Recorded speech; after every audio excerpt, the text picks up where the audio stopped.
आपकी ये विशाखा बताओ मुझे चोर ठहरा रही है? ठीक है, मेरे नंदगाम की गोपी मोकू चोर के हैं, मेरी अपनी है सबरी, वो सब मेरे दर्शन करवे के काजे अपने घर में जबरदस्ती ऐसी जगह माखन धरे कि मुझको खावे जानो ही पड़े। मैं तो उनको सुख देवे के काजे चोरी करूं, लेकिन ये विशाखा को कौन ने अधिकार दियो मुझको चोर कहवे को?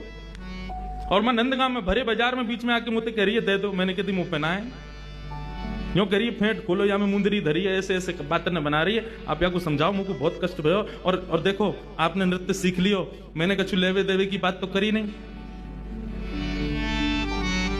ललिता विशाखा बोली तो तुम लोगे भी कहा, हमारी किशोरी जी की कृपा है और कहा चाहिए तुमको? बोले नहीं, एक बात कह रहा हूं, कोई आदमी कछु देवे तो मांगे तो है ना, मैंने तो बिल्कुल मुफ्त में दिया इनको। बोले मुफ्त में ना दिया, तुमने मुंदरी चुराई है किशोरी जी की। किशोरी जी बोली अब ठीक है ललिता, आप छोड़ो, कोई बात ना है श्यामजू, आपको श्रम भयो वाक्य लिया, मैं आपसे क्षमा मांगू। न्याय करो श्यामा प्यारी, ये तुम्हारी नटखट सखी है, मुंह पे चोरी को आरोप लगा रही है, मैंने कछु चोरी ना करी है। तुम न्याय करके आज बताओ कौन सही कौन गलत।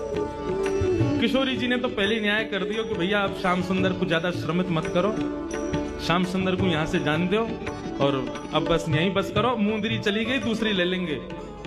ललिता विशाखा बोली कि नहीं ना किशोरी जी, मुंदरी इनके पास है और इनते ही ले जाएगी, हमें बस एक चीज करवान दो। किशोरी जी बोली कहा करवाओगी? बोले कि इनकी जो फेंट बंदी भैया बस यह खुलवा लो और कुछ नहीं करना हमें, हम मान लेंगे कि ये बिल्कुल चोर नहीं, बस इनकी फेंट खुलवा लो। किशोरी जी बोली ने खोल दो। तो ठाकुर जी ने जहां पे मुंदरी इकाई वहीं ते फेंट पकड़ी, दूसरी जगह ते गांठ खोल के लो कछु मिलो या में नीचे को पकड़ो। बोले अब छोड़िए। ठाकुर जी बोले यार ना छोड़ सकूं, क्यों? बछिया बछड़ा इनके सबन के भीतर बैठे यहाँ में और पूरा ब्रह्मांड मेरे हाथन में ही है, अरे नूतन प्रलय है जाएगा, मैं तो पहले ही कह रहा हूं यार ना छोड़ूंगा। इतने में विशाखा ने जोर से हाथ से फेंट जैसी खींची, ठाकुर जी के हाथ से छूट गई, इतने में मुंदरी वहां से गिर गई। अब तो मुंदरी गिरते ही महाराज विशाखा ने उठाई। बहुत बने अपने मन में मैं चोरी ना करूं यो ना करूं, हम तो पहले ही समझ गई, पहले ही जान गई। किशोरी जी जब निकस करके जा रही या के पास में, हम तभी जान गई कि माने को ना बिना कचुली या हमारे एक एक चीज को लेखा जोखा रखो हमने।